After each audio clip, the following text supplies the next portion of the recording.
ಅದೇಂತ ಪಂಚಾಯತಿ ಮಟ್ಟದಲ್ಲಿ 6,000 ಸಂಘಗಳು ಮಾಡೋದು, 4,000 ಇಲ್ಲಿ ಮಾಡೋದು, ಅವ್ರಿಗೆ 10 ಲಕ್ಷ ಒಂದೊಂದು ಸಂಖ್ಯೆ 1,000 ಕೋಟಿ. ಯಾರಪ್ಪನ ಮನೆ ಇರಲಿ, ಯಾರಪ್ಪನ ಮನೆ ಇದು ಭಾರತ್ ಜೋಡೋ?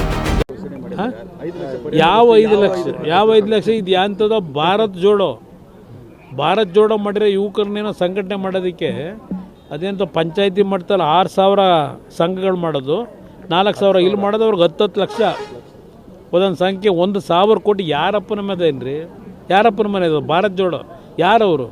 ಇವತ್ತು ಈ ರೌಡಿಸಮ್ನ ಬೆಳೆಸಲಿಕ್ಕೆ ಇವರು ಭಾರತ್ ಜೋಡೋ ಹೆಸರಿನಲ್ಲಿ ಯುವಕರನ್ನ ಸಂಘಟನೆ ಮಾಡ್ತೀವಿ, ಅವರಿಗೆ ದೊಡ್ಡ ಮಟ್ಟದಲ್ಲಿ ಏನೊಂದು ಜ್ಞಾನ ಮೂಡಿಸ್ಕೊಡ್ತೀವಿ ಆ ಸಂಘದ ಮುಖಾಂತರ ಅಂತೇಳಿರೋದು. ಅವರು ಜ್ಞಾನ ತುಂಬತಕ್ಕೂ ಅಲ್ಲ, ಉದ್ಯೋಗ ಕೊಡೋದಕ್ಕೂ ಅಲ್ಲ. ಇದು ಹಿಂದೆ ಗುಂಡೂರಾವ್ ಕಾಲದಲ್ಲಿ ಒಬ್ಬರು FM ಖಾನ್ ಅಂತ ಇದ್ದರು, ಅವರು ಇದೇ ಥರ ಮಾಡಿದರು, FM ಖಾನ್ ಅಂತೇಳಿ.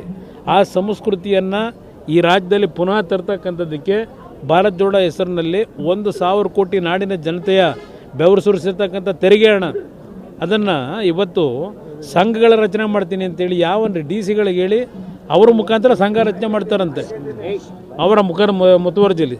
DC ಕೆಲಸ ಇದೇನನ್ನ? ಇದು ಈ ಸರ್ಕಾರದ ಕೆಲಸ ಇದು.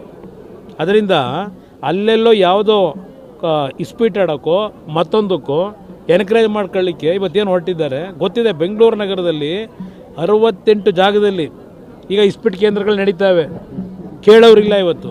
ಆ ರೀತಿ ಹೊರಟಿದ್ದಾರೆ. ಈಗ ಯಾರು ನಡೆಸ್ತಾ ಇದ್ದಾರೆ ಅನ್ನೋದು ಗೊತ್ತಿದೆ. ಇಂಥದಕ್ಕೆ ಎನ್ಕರೇಜ್ ಮಾಡಲಿಕ್ಕೆ ಆ ಸಂಘ ಕಟ್ತಾ ಇದ್ದೀರಾ? 1,000 ಕೋಟಿ ದುಡ್ಡು ಖರ್ಚು ಮಾಡಿ ಇದು ನಡೀತಾ ಇರ್ತಕ್ಕಂಥದ್ದು. ಅವ್ರಿಗೆ ನೀವು 10 ಲಕ್ಷ ಕೊಡ್ತೀರಿ, ಇಲ್ಲಿ ಒಂದು ಜೀವ ತೆಗೆದಿದ್ದೀರಿ, ಅದಕ್ಕೆ 5 ಲಕ್ಷನ ಬೆಲೆ ಇವ್ರದ್ದು. ಒಂದು ಜೀವ ದುಡ್ಡು ಕಟ್ಟಲಿಕ್ಕಾಗಲ್ಲ, ದುಡ್ಡಿನ ಮುಖಾಂತರ ಹೇಳಲಿಕ್ಕಾಗೋದಿಲ್ಲ.